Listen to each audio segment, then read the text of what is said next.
All right, team. So we had a brainstorming sesh and we came up with something super cool called tipping.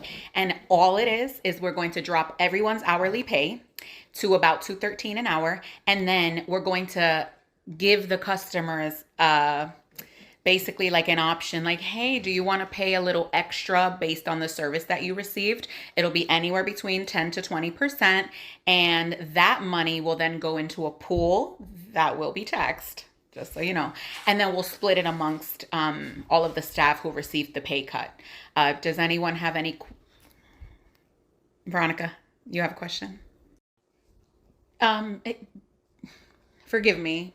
Can't we just keep paying them an hourly wage that they can live on? Because what it sounds like is that this is based off of like the customer's generosity and what they feel that they want to pay as a tip. So it's not guaranteed. So like the waiters and waitresses and all that, they may not make a livable wage if customers decide that they don't want to pay. So wouldn't it just be better, especially since we're making record profits, wouldn't it be better to just keep paying them a livable wage? And then if they get tips, then it's extra, like it's just an added bonus. As always, thank you so much for your feedback and your question, Veronica. So let me explain it again. Basically, people are still going to get paid. They're just going to be getting paid by the consumer. By the consumer. So they're still receiving a paycheck. It's not going to come out of our pockets.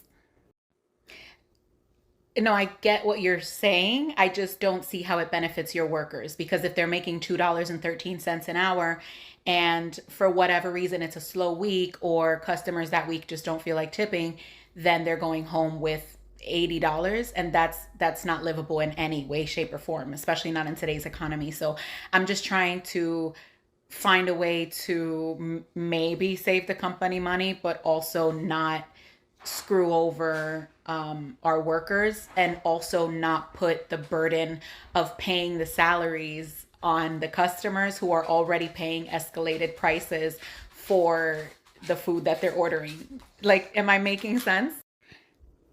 So I think you're making sense, but it also kind of feels like you're kind of going against the company. Like, you work for the company and we are here to make a profit, bring a product, or a service. And it just kind of feels like you're not for us. Am I reading that right? Oh, I didn't know that by advocating for the workers, I was going against the company. I thought I was just trying to find a balance. But okay. Okay, so we're going to end this meeting here. As always, Veronica, thank you so much for your feedback. But we're not going to take any more questions. We're going to implement this, see how it works, get as much out of people as possible. We'll start at the 10%, then go up to 15, then 18, and then we're going to say 20% is unacceptable, and then we'll keep going from there. But we'll get some feedback in a couple years, and hopefully this works. So chop chop. Go tip.